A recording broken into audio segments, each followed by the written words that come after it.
దాన్ని హార్ట్కి తీసుకుని వెళ్ళే బ్లడ్ వెసల్లో ఇన్ఫ్లమేషను ఇన్ఫెక్షన్ రావడం థ్రాంబోఫ్లెబైటిస్ అంటాం. ఇలాంటివి జరగడం, లేదా చెవి వెనకాల, చెవి పై భాగంలో, చెవి ముందు భాగంలో చీమగడ్డలు చేరడం, ఇలాంటి వేరే వేరే కాంప్లికేషన్స్ వచ్చే అవకాశం ఉంటుంది. సో ఈ అన్సేఫ్ టైప్ ఇయర్ని మాత్రం డయాగ్నోసిస్ అయిన వెంబడే దానికి సంబంధించిన ట్రీట్మెంటు తీసుకోవాల్సి ఉంటుంది.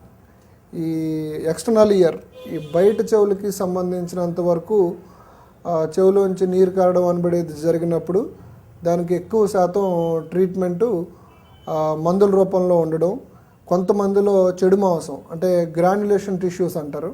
ఈ గ్రాన్యులేషన్ టిష్యూస్ లాంటివి ఉన్నప్పుడు మాత్రం దాన్ని లోకల్ అనస్థీషియాలో చిన్న తిమ్మిరి ఇంజెక్షన్ ఇచ్చి నొప్పి లేకుండా చెవిని చేసిన తర్వాత ఆ గ్రాన్యులేషన్ టిష్యూస్ని తీసేసి తర్వాత రిపీటెడ్ డ్రెస్సింగ్స్ అంటే కొంచెం రోజుల పాటు చెవుల లోపల మందు రాసిన విక్స్ని లేకపోతే ఇప్పుడు గాజ్ పీస్ని చెవి లోపలికి పెట్టడం ద్వారా దాన్ని మనం అరికట్టచ్చు.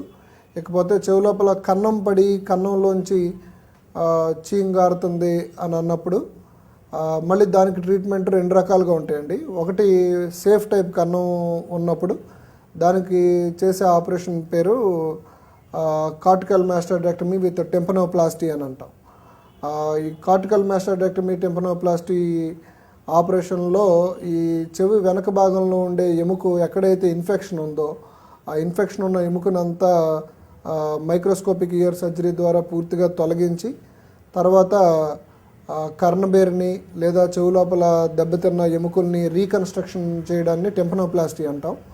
సో ఈ టెంపనోప్లాస్టీ ద్వారా సరిచేయచ్చు. అదే అన్సేఫ్ టైప్ ఇయర్ సర్జరీకి మోడిఫైడ్ రాడికల్ మాస్టర్డెక్టమీ అని పేరు. ఈ modified radical mastoidectomy is relatively major surgery. కానీ ఈ ఆపరేషన్ చేయడం వల్ల పూర్తిగా భవిష్యత్తులో పేషెంట్కి ఎటువంటి వేరే వేరే ఇబ్బందులు రాకుండా, అంటే మనం ముందుగా చెప్పినట్టు ఈ మూతి వంకర పోవడం, కళ్ళు తిరగడం, లేదా చెవి లోపల మెదడు లోపల చీము చేరడం, లేదా మెదడు వాపు, ఇలాంటి చెవి వెనక్కి చీము గడ్డలు కట్టడం, ఇలాంటి వ్యాధులు లాంటివి రాకుండా మనం పూర్తిగా ఆపరేషన్ ద్వారా సరిచేయచ్చు.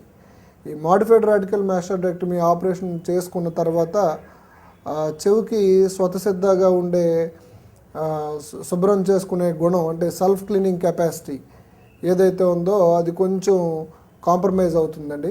సో ఆపరేషన్ అయిన తర్వాత నుంచి సంవత్సరానికి ఒకసారి కానీ 8 నెలలకు ఒకసారి కానీ అంటే 2 సంవత్సరాల్లో 3 సార్లు చెవిని తరచుగా చెవి ముక్కు గొంతు వైద్యుడి సహాయంతో చెవిని తరచుగా శుభ్రం చేయించుకుంటుండాలి.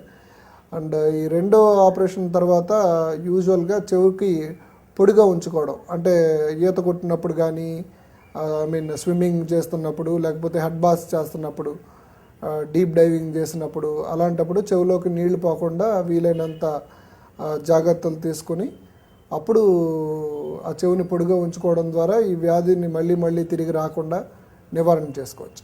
చూశారు కదా చెవిలో కర్ణబేరికి వచ్చే సమస్యల గురించి. మరి వినికిడి శక్తి తగ్గడానికి గల కారణాలేంటో తెలుసుకోబోయే ముందు డాక్టర్ ఎన్జీఆర్లో మనం తీసుకుందాం బ్రేక్.